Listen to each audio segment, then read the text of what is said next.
stop comparing yourself to other people. You're only on this planet to be you, not someone else's imitation of you. I had to learn that the hard way on the air, live, anchoring the news. One night in my 20s, when I first started broadcasting, I was 19, moved to an anchor by the time I was 20, and I was just pretending to be Barbara Walters. I was just trying to talk like Barbara, act like Barbara, hold my legs like Barbara. And I was on the air and I hadn't read the copy fully, and I called Canada. And I did that on the air. I cracked myself up because I thought Barbara would never call Canada. And that little breakthrough, that little crack, that little moment that I stopped pretending allowed the real me to come through. Your life journey is about learning to become more of who you are and fulfilling the highest, truest expression of yourself as a human being. That's why you're here. Listen, man, like I told all my kids have a college education. I told them all, I don't care what you get a degree in. Until you follow your dream and connect it to your gift, you'll never be happy. You'll never be happy, man. I just gotta tell you, you got to chase that dream before you die, man. You should go and live your dream. Just go see. God puts your real life in your imagination. That's where your real life ain't in your present circumstance. Your real life is not in your current situation. Your real life is not in your paycheck. Your real life, he tucks it away in your imagination. Albert Einstein said, imagination is everything. It's a preview to life's coming attractions. Everything you imagine is a preview to a coming attraction. Once you understand that and quit looking at your imagination as hocus pocus, it opens up a wide range of things and possibilities. And God puts your real life in your imagination. Listen to me. This is serious what I'm telling you. Don't you think it's nothing else. Imagination is everything. It's the preview to life's coming attractions.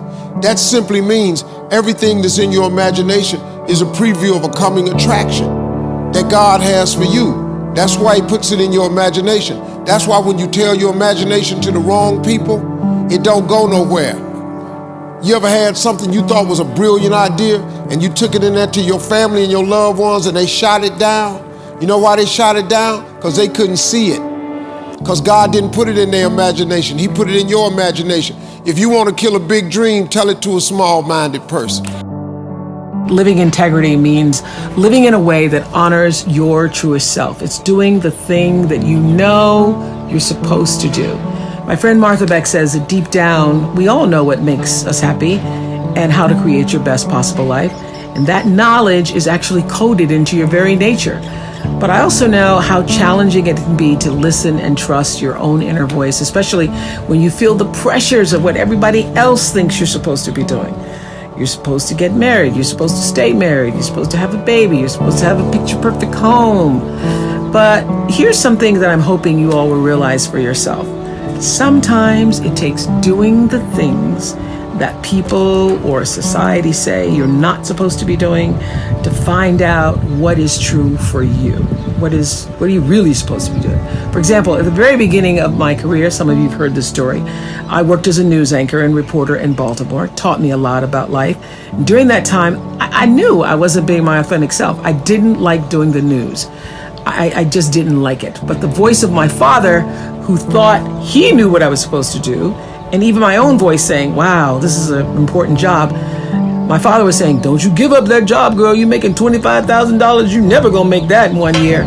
So eventually, my bosses let their feelings be known. They took me off the news and put me on this local talk show called People Are Talking. And when that decision was made at first, I thought it was a demotion. But after one day on that talk show, I felt so energized and so fueled. I knew that I had come home to myself. And that's what living integrity, even in your work, feels like. So trust me when I say that only you know what that feels like for you. And with that in mind, I want us to be more in alignment with the truth for ourselves. You can decide to be rich, and with God's help, it's highly doable. But you first have to think it. The difference between successful people and non-successful people is here. I'm no better than none of y'all. I'm not a better person than you. I'm not a better Christian than you. God don't love me more than you. None of that. If you want to be successful, you have to change this. This has to change. Listen to me. It's not what makes it hard is your lack of belief that it can happen for you. The fact of it is, though, it's very doable. See, but you got to change, though. If you keep doing what you've been doing, you're going to keep getting what you've been getting. So if you're at a place in your life and you ain't happy with it, you have to change some things. But you have to make a conscientious decision that you're going to change. And it's not dependent on anybody else. It don't matter what your mama think. It don't matter what your coworkers think. It don't matter what your siblings think. It don't matter what your children think. It don't matter. They have nothing to do with it. This decision is yours and yours alone. It's two people born in a hospital every day. It's a person that's born in a hospital that's going to get a job, and somebody born in a hospital that's going to give them a job. You get to decide which one you're going to be. You get to decide. I walked in that house, man, and told everybody I was quitting my job to go be a comedian. Everybody in that house shot that down. My ex-wife shot it down. Her mother-in-law shot it down. My mama shot it down. All my friends shot it down. My brothers and sisters shot it down. Don't you quit your job, go be no comedian. You can't make no money telling no jokes like that. It's 1985. Who you think you are? If I had listened to them, I wouldn't even be here today. But I didn't listen because it was evidently clear to me.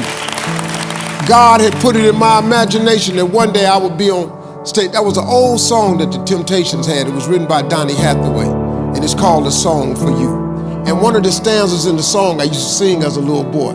I've acted out my life on stages with 10,000 people watching, and we are alone, and I'm singing this song for you. I used to always imagine myself in front of 10,000 people. Man, I'm one of the original kings of comedy, man. You know how many people I done been in front of? I done told jokes in front of 44,000 people before. But if I had listened to my mother, who was saved and a Christian and a Sunday school teacher, if I had listened to her, I wouldn't have quit my job. All my brothers, everybody told me, you can't go be no comedian. I left anyway. I won amateur night on October 8th, 1985, I won $50. I went to work the next day, October 9th, 1985, quit my job. Everybody in my neighborhood called me a fool. I send planes, pick all of them up, take them to shows. All of them. All of them. You gotta chase that dream before you die, man. Bishop Jake said one time, Bishop Jake said, I would hate to die and never do the thing I was born to do.